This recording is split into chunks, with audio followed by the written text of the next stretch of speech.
지난 시간에 우리는 전신의 균형에 대해서 얘기를 했고요. 이게 필요한 이유는 힘을 내기 위해서라고 했죠.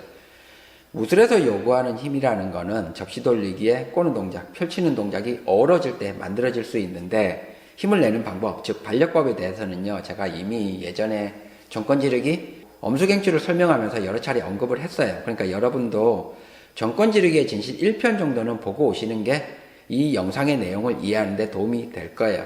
간단하게 요약을 하자면 우리는 3차원 공간에 살고 있고요. 힘을 내는 방법도 3개가 있어요. 그러니까 이 3개의 힘을 동시에 써야 더 강한 힘을 낼 수 있다라는 건데, 예를 들어서 정권지르기를 할 때 허리 회전만 이용해서 주먹을 지르는 게 아니라 가슴과 배를 함께 이용해야 된다는 거예요. 가슴과 배를 먼저 수축을 시켜요. 그러면 팔이 움츠려들고 이때 허리 회전을 이용해서 주먹을 지르면 가슴과 배가 펴지면서 더 강력한 힘이 주먹에 실리게 되는데요. 여기서 드는 의문이 하나가 있어요. 대부분의 사람들은 허리 회전만 이용해서 정권지르기를 하고 있는데 이게 틀렸냐 이렇게 물을 수 있는데요. 어느 게 옳다 그르다를 얘기하려는 게 아니라 서로 다른 두 개의 정권지르기가 공존하고 있다고 생각하는 편이 더 합리적이에요. 다만 이 두 개를 헷갈려 하고 있는 게 문제죠. 이게 무슨 말이냐면요. 제가 사람들한테 정권지르기에 대해서 물어보면 주먹은 후반부에 돌아간대요. 그리고 팔은 일직선으로 나간다고 얘기를 하는데요. 이거는 가슴과 배의 수축 팽창을 이용했을 때 가능한 동작이에요. 허리 회전만 이용하면요. 주먹은 처음부터 돌아가고 팔은 옆으로 돌아가게 돼 있어요. 그러니까 여러분들이 생각하는 이상적인 정권지르기 혹은 본인이 하고 있다고 생각하는 정권지르기랑 실제로 여러분들이 행하고 있는 정권지르기가 서로 괴리가 있다는 얘기를 하는 거고요. 가슴과 배가 수축 팽창한다는 말은 이 안에 펼치는 형식의 접시 돌리기가 숨어 있다는 말이고요. 허리를 회전시킨다는 말은 이 안에 꼬는 형식의 접시 돌리기가 숨어 있다는 말이에요. 즉 우리가 하고 있는 정권지르기 안에는 꼬는 동작, 펼치는 동작이 다 함께 들어있는 건데 우리가 직관적으로 이게 잘 안 보이는 이유는요. 우리가 생각하는 접시 돌리기는 순방향의 접시 돌리기인데 이 정권지르기에서는 역방향의 접시 돌리기가 사용되고 있기 때문에 그래요. 재밌는 건 이 두 요소를 함께 사용하게 되면요. 각각 사용할 때보다 훨씬 더 큰 힘을 만들어낼 수 있는 건데요. 먼저 가슴과 배를 수축을 시켜요. 이때 허리를 살짝 돌려주면요.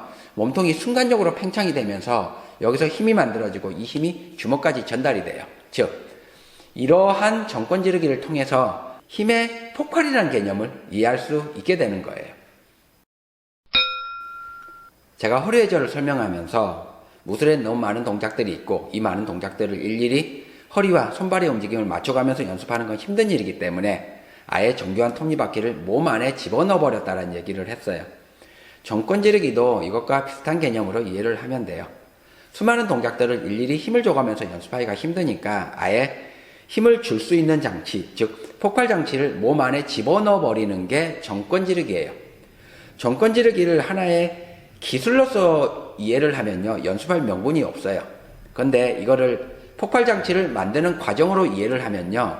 우리는 이걸 연습을 하게 돼요. 왜? 언제든지 이걸 꺼냈으면 되니까. 예를 들어 이런 건데요.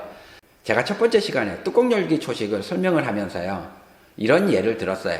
스파링을 하다가 교착 상태에 빠졌어. 이때 내가 왼팔로 상대를 치고 싶은데 팔로만 치면 힘이 약해. 그러니까 허리를 이용해서 상대를 치면 더 강한 힘이 나온다라고 얘기를 했는데 간단하게 생각해서 왼팔은 왼쪽으로 움직이고요. 허리는 오른쪽으로 회전을 하는데 이 두 힘이 합쳐질 리는 없잖아요. 저는 이때 허리 회전을 사용한 게 아니라 지금 얘기하고 있는 폭발의 개념을 사용한 거예요. 폭발은 힘이 사방으로 퍼지는 거기 때문에 어느 방향에서든지 힘을 줄 수가 있어요. 즉, 이 폭발 장치를요, 몸 안에 집어넣게 되면 어떤 동작에서든지 힘을 사용할 수 있게 되는 거예요. 무술은 강한 힘을 내는 거고요. 그러기 위해서는 몸통의 폭발을 사용해야 돼요. 몸통에서 힘의 폭발이 사용되면 그 힘이 팔, 다리로 이동을 하게 되는데 다리로 간 힘은 지면에서 반탄력으로 올라와서 결국에는 주먹에 힘이 집중되게 되죠. 이런 과정, 즉 강한 힘이 왔다 갔다 하는 과정이 하루에도 수십 번, 수백 번이 반복이 되면요. 몸에 무리가 갈 수밖에 없어요. 그러면 우리는 이런 무리를 최소화시킬 수 있는 방법을 생각을 해야 되는데요. 그러기 위해서 힘의 길을 바르고 곱고 튼튼하게 만들어야 되죠. 이런 힘의 길을 저는 구조라고 부르는데요. 이 구조에 관해서는요. 다음 시간에 계속 이어서 설명을 드릴게요.